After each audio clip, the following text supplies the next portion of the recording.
Thanks to Conflict of Nations for sponsoring this video. My friends, China is ramping up military preparations for an invasion of Taiwan. Truth is, the People's Liberation Army has been training for decades for one and only one mission: Taiwan. Every week or so, dozens of increasingly aggressive PLA aircraft raid Taiwan's air defense identification zone to test enemy response. And here you can see Chinese special forces simulating an assault on a full-scale replica of Taiwan's presidential palace in Taipei.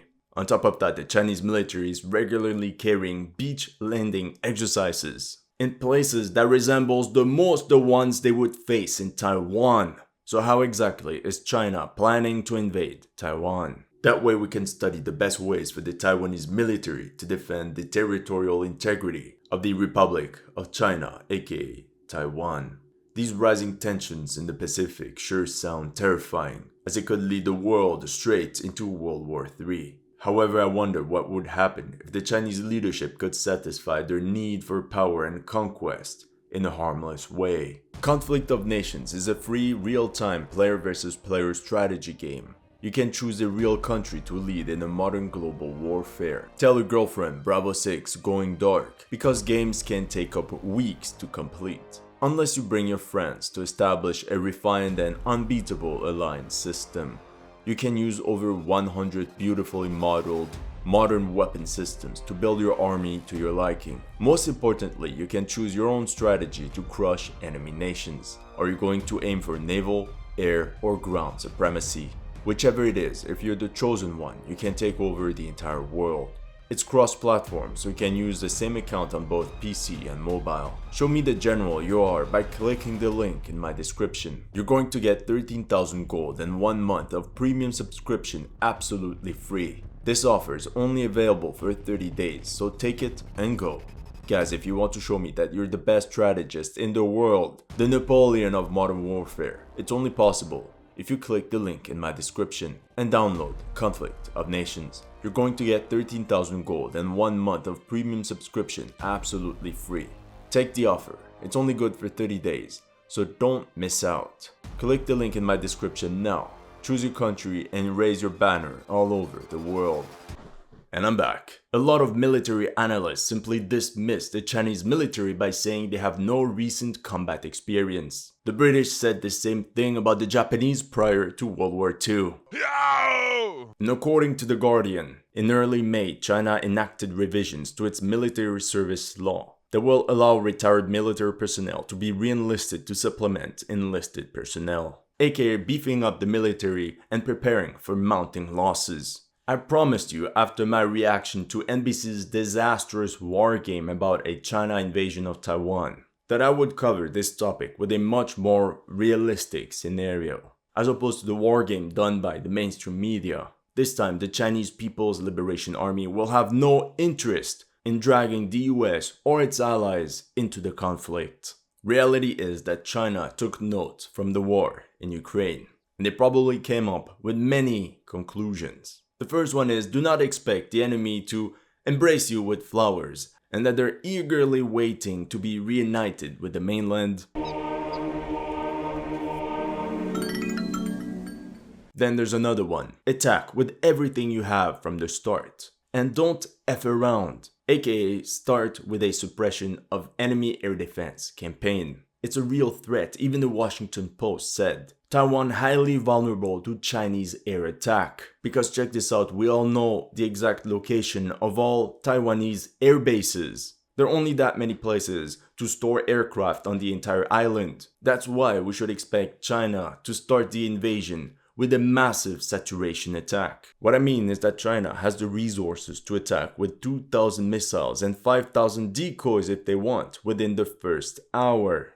No matter how good Taiwan's air defense is, it will collapse under sheer brute force. Knowing their weakness, I sent wave after wave of my own men at them until they reached their limit and shut down. It was said that China had 4,650 missiles of various types. But that was the number disclosed in 2016. How many more did they build in the past 7 years? And that's only what they disclosed. Truth is, perhaps they have doubled that amount by now. Triple! And that's not all. The PLA's Air Force also has 231 H-6 bombers, each of which carries 6 Longche 20 cruise missiles. So if 150 H-6 bombers lift at once, they can launch 900 cruise missiles over Taiwan. The documents showed that only half of Taiwan's aircraft would be combat ready. Furthermore, Taiwan would be slow to move its Air Force fleet to shelters, leaving it exposed to destruction by missile strikes. And if you thought that this was already bad, the Taiwanese military leadership questions the effectiveness of its anti-missile air defenses. This missile campaign could also sink numerous ROC warships right in their harbors. In the end, with the sky clear of enemy air defense, hundreds of Chinese fighter jets could carry close air support during amphibious landings. Anyway, in terms of air defense, perhaps Taiwan should learn a thing or two from Yugoslavia, but that's for another video. However, the most important lesson is that Ukraine is still fighting today thanks to NATO weapon and ammunition deliveries through Poland and Romania, without which, let's be honest, not sure how long the Ukrainian army would have lasted. Similarly, China would find a way to seal off Taiwan from foreign intervention and make sure that no military supplies reach the island. If you have minimal skills in geography, we can all agree that the United States or its military bases are very far away from Taiwan. Here the defense post writes, US resupply of Taiwan impossible once Chinese invasion begins. That simply means that the Taiwanese armed forces need to stock up on ammunition now. They should also find ways to repair and maintain all the military equipment that they currently have on their own, as well as develop capabilities to build ammunition. However, at this moment, Taiwan would still heavily rely on continuous support from its neighbors. The US military could use its bases in the Philippines as a springboard to ship supplies to Taiwan. And surprise, surprise, guess where those new US military bases will be built?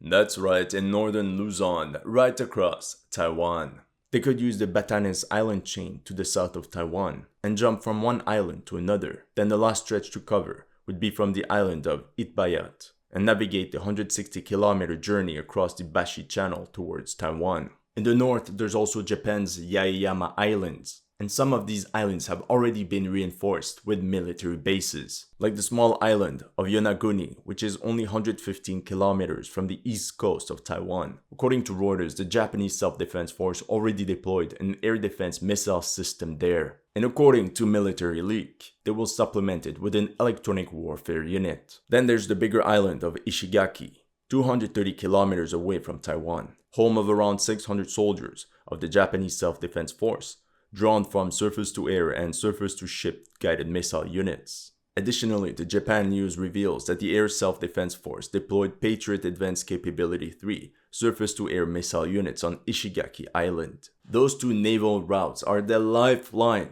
of Taiwan, and the only way to continuously supply the island in case of an invasion. But the Chinese High Command is well aware of all this. Let's have a look at some of the latest PLA incursions into Taiwanese airspace. May 10th, the Chinese military sent 4 ships and 20 aircraft south of Taiwan. The next day, on May 11th, the Chinese armed forces sent a group of 32 aircraft and 4 ships to that exact same area. May 26th, this time 21 Chinese military aircraft and 11 PLAN vessels. It keeps on going. Now on June 8th, oh shit, here we go again. China carried out a big exercise involving 38 aircraft and 5 ships, including the Xiamen destroyer armed with guided missiles and the Yangzhou frigate of the PLA Navy. As you can see, the goal of all these incursions is to test Taiwanese defenses along the Luzon Strait by launching special aircraft meant to carry out surveillance of Taiwanese military forces, taking notes of schedules and gathering imagery, as well as for electronic warfare, that is jamming enemy radars or decoding their communications, for example. But if war starts, PLA forces will attempt to gain full control over this area in order to physically cut off Taiwan from the Philippines. But let's analyze the military exercises that China carried out in early April 2023. Aerial incursions peaked on the 10th of April, with 91 aircraft detected, of which 54 crossed the median line separating China from Taiwan. Now have a look at the position of the Changchun destroyer and the Anyang frigate right in between the Japanese island of Yonaguni and Taiwan. You don't find that suspicious? It was also reported that the Shandong aircraft carrier group crossed the Bachi Channel north of the Philippines and positioned itself 350 kilometers east of Taiwan. Japan's Joint Staff reported that the Shandong carrier had undertaken 120 flight operations over 3 days, 80 from fixed-wing aircraft and 40 from helicopters. We know that this aircraft carrier can house 32 Shenyang J-15 fighter jets, which from this position can carry out interdiction missions all across the Batanes and Yaeyama Islands. And of course, we can safely assume that during the real invasion, the number of PLA Navy vessels in this area will be multiplied. Think about it, China could deploy its upcoming 3 aircraft carrier strike groups in the sector in order to destroy the Taiwanese Air Force deployed in Jiaxian Air Base. The big question is, are the Japanese going to strike first? Interesting topic, but beyond the scope of this video. Apart from encircling the island and sealing it off, another goal of this naval blockade would be to destroy the Taiwanese Navy, which is deployed in 4 main bases: Kaohsiung City, Keelung City, Making City, and Suwa. Kaohsiung in the southwest part of the island is of utmost importance because it's the biggest commercial port of Taiwan by far. If the Chinese army was to capture it intact, it would be a disaster, as PLA forces could use the port facilities to easily supply their beachhead, or even worse, harbor part of their fleet right on Taiwanese soil. After the missile campaign and the naval blockade, China could move on to phase 3. That's right, the amphibious landings on Taiwan, aka General Douglas MacArthur's wet dream. You see, in my opinion, to expect Taiwan to collapse simply because of a naval blockade is unrealistic, as it might take months to take effect. Even if there's a massive missile campaign at the same time. For many decades now, we have seen the resilience of civilian populations. On top of that, such terror campaign could backfire and unite the Taiwanese population even more. It would also pose a public image problem. What if, despite the blockade, civilian commercial ships from the entire world try to reach Taiwan? Are PLA Navy vessels going to fire at them? And most importantly, during that time, the West and Taiwan's allies could have time to organize and be able to send a massive fleet towards Formosa, a huge relief force to break the PLAN's naval blockade. America, fuck yeah! That's another lesson the Chinese High Command could have learned from the war in Ukraine. Expect the enemy to resist hard, and therefore you need to mobilize before invading. And surprise, surprise, China's new reservist law, preparing for war, where essentially the People's Liberation Army is preparing to send call-up notices to reservists in order to transfer them to active duty. Sounds familiar, right? Now, according to the US Naval War College, the PLA lacks amphibious lift capacity and would have trouble transporting more than 30,000 personnel and 2,400 vehicles. In that case, it would be 30,000 attacking PLA troops against 130,000 well-entrenched RSC soldiers. There's no point. That's true if, and only if, we take into account the 12 amphibious assault ships of the Chinese Navy, the 9 Yujiao and the 3 Yushan class, as well as 28 smaller landing ships, like the Type 072. However, all this is an American understanding of warfare, not a Chinese one. In this article, the Global Time wrote, PLA practices cross-sea troop transport with large civilian ferry, where we see them pack Type 96 main battle tanks inside a civilian ship. And here you can see a ZBD-05 amphibious fighting vehicle exiting from a ro-ro ferry through a temporarily installed stern ramp that uses hydraulic ram assemblies and hinge preventer stays. Fancy words for military-grade amphibious transport. As of now, China has upgraded roughly 12 ro-ro ferries for military use. Question is, how many more can they convert to military grade? How long would that take? However, keep in mind that the deadweight tonnage of ro-ro ferries is roughly a third of that of a Type 071, for example. To me, it's still significant, considering the fact that the PLA could use some of the 8,000 vessels of China's merchant fleet, like container ships, general cargo ships, bulk carriers, tankers, ro-ro ferries, barges. If it floats, it's good to go. And this idea is not completely crazy. During the Falklands War in 1982, the Royal Navy requisitioned a total of 55 civilian ships, like the very famous Queen Elizabeth II ocean liner, that carried 3,200 military personnel of the 5th Infantry Brigade. All these civilian vessels played a crucial role as troop transports and supply ships. Or what about China's maritime militia? In July 2022, their strength peaked at 400 militia vessels. In theory, each of these fishing boats could carry, a platoon of 40 men. 400 militia vessels adds another 16,000 men. It doubles the current amphibious lift capacity of the PLA. Now, how many fishing boats does China have? Take a deep breath. An estimated 564,000 vessels.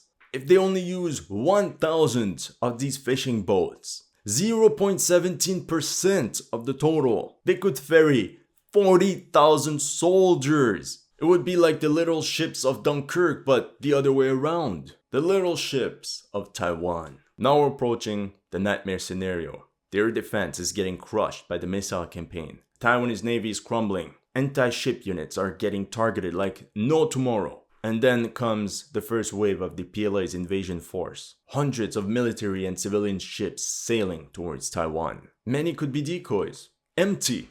Many could be equipped with electronic warfare jammers. Who knows? And this would be the situation for the remaining anti-ship missile units of the Taiwanese armed forces. And that would also mean that they would technically have to fire on civilian ships, which from a public opinion perspective is not ideal. Anyway, I would again need another video to further elaborate on Taiwan's anti-ship capabilities. Now, where would the Chinese army land? At first glance, a very important target to capture would be the Penghu Islands, located 135 kilometers away from the mainland, or the equivalent of 83 freedom units. The island is said to be defended by 4 battalions in peacetime, one armored infantry, 1 armored cav, and 1 mixed artillery battalion, of which a good amount could be conscripts, so maybe 2,000 to 3,000 men. How long do you think they could hold against 40,000 incoming PLA troops? For sure, the military buildup of the PLA would not go unnoticed, and Taiwan would certainly reinforce this archipelago, although all the troops sent there would essentially be sacrificed, since supplying the Penghu Islands could become impossible for Taiwan. Overall, capturing the Penghu Islands would be greatly beneficial for the Chinese military. It's only 50 kilometers from the west coast of Taiwan proper. There's a port where they can use to disembark regiment after regiment, as well as hundreds of pieces of military equipment. And let's say that the port gets destroyed during the battle. China could bring thousands of engineers, sappers, or even construction workers to repair it, or build a new one from scratch, who knows. There's an airbase that can house numerous Chinese attack helicopters, which would be within range of Taiwanese forces along the beach. And lastly, the PLA could also deploy dozens of MRLS systems that could provide direct suppressive fire on Taiwanese positions during any major amphibious operation towards Taiwan. However, we're saved by Forbes. If China invades Taiwan, Taipei plans to throw 1,000 tanks at the beachhead. And it's gone. This is when China pulls the ace out of its sleeve. A surprise attack on the ill-defended east coast of Taiwan. Once you spread open the back door, it would mean deep trouble for Taiwan. The location PLA Marine Brigades would have to capture are Fangcheng and Dawu, which are the keys to control the entire southern peninsula of Taiwan. No more balut from the Philippines for them. By the way, don't Google this. Then they can also disembark some special forces on Orchid Island, located 65 kilometers off the coast of Taiwan, as well as on Green Island, 30 kilometers from the coast. If the Chinese military captures both of these islands, they can turn them into their own advanced outposts, upgrade the existing airfield to a military one, pack the island with air defense systems and medium to long-range radars like the JY-14. Additionally, if they bring anti-ship missiles to these places, it's GG, well played. As you can imagine, this would make the arrival of a relief force as painful as possible. And what a coincidence, Taiwan News reported Chinese warships spotted off Taiwan's Orchid Island for a 3rd time in 4 days. China could also land some small expeditionary force against the coastal cities of Taidong and Hualien. just to make sure that no supplies get through. And like we saw earlier, the capture of Taitung would provide the PLA with the strategic Jiaqian Air Force base. However, the biggest battles would take place in the north, since they would have to secure the ROC's naval base in Suao, as well as in Keelung City. That way they could kill two birds with one stone. You take out the Taiwanese Navy and took over the supply lines of Taiwanese armed forces positioned in the capital, Taipei. ROC forces would have to face the enemy on two fronts. Even worse, the mountain range that separates the island would slow down any Taiwanese tactical redeployments to the east coast. At this point, the Taiwanese ground forces would be on their own and would suffer greatly from battle attrition, both in manpower and in ammunition. Another advantage of this amphibious backdoor reach offensive would be the physical control of Taiwan's submarine cables and connection points, which essentially allows the country to have internet access with the rest of the world. As you can see at this point, we're already opening the final chapter of the battle. For Taiwanese ground forces, the task would be to hold long enough until foreign reinforcements arrive. And this is where the People's Liberation Army would have to quickly take over the island. And as we know, quickly means heavy losses. In the south, the PLA could launch an amphibious assault north of Tainan, in the sector of the Budai Township, and expand the beachhead across the countryside and the lowlands. This maneuver would also separate Taiwanese ground forces in two groups that cannot mutually support each other. In the north, the goal would be to capture the capital, Taipei. The previous amphibious landing surrounded the city from the east and from the south.